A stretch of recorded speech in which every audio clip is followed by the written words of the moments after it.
Hindi oh.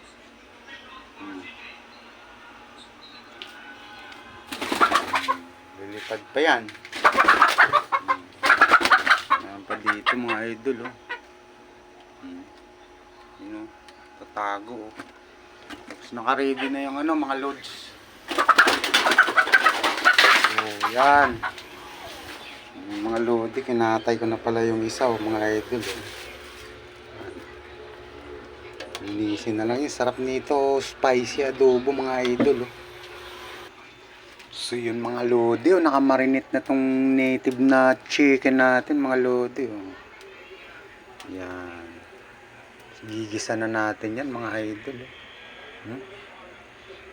Spicy adobo yan mga lods.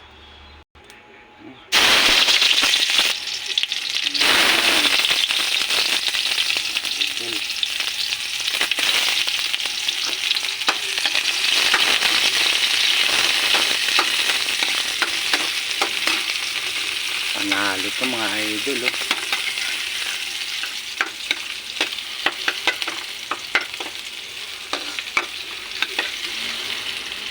For almost 30 years na yata mga idol, ngayon pa lang ako makakatikim ng fresh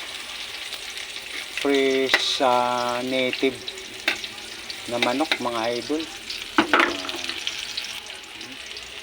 Lagyan na natin yung laurel mga idol.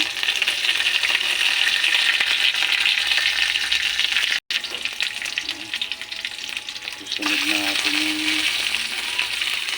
gisa-gisa na natin yung mga idol para tanggal talaga yung lansa niya mga idol.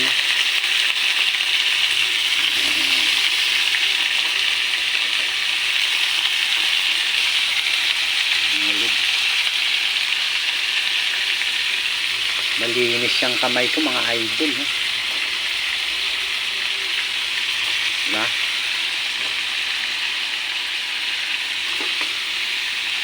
Malinis yan mga idol.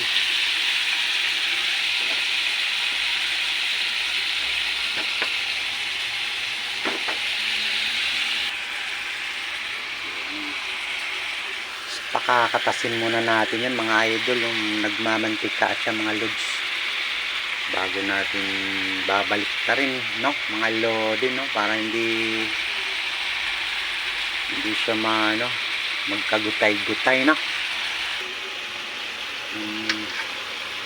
Babalik ta rin na natin mga idol no. Yun, no? Pag ako nag-adobo nito mga lods, kailangan tuyong-tuyo mga idol no? Tuyong-tuyo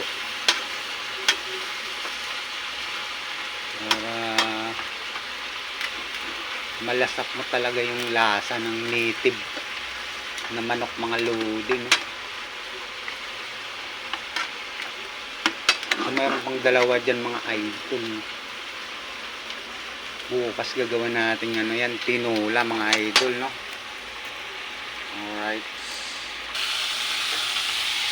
yan mga loads, nakita nyo yan, tuyong-tuyo na siya mga idol no. Yun no, naamoy ko na mga idol ang bang mga lodi no. Ilalagyan na natin ng tubig mga idol no.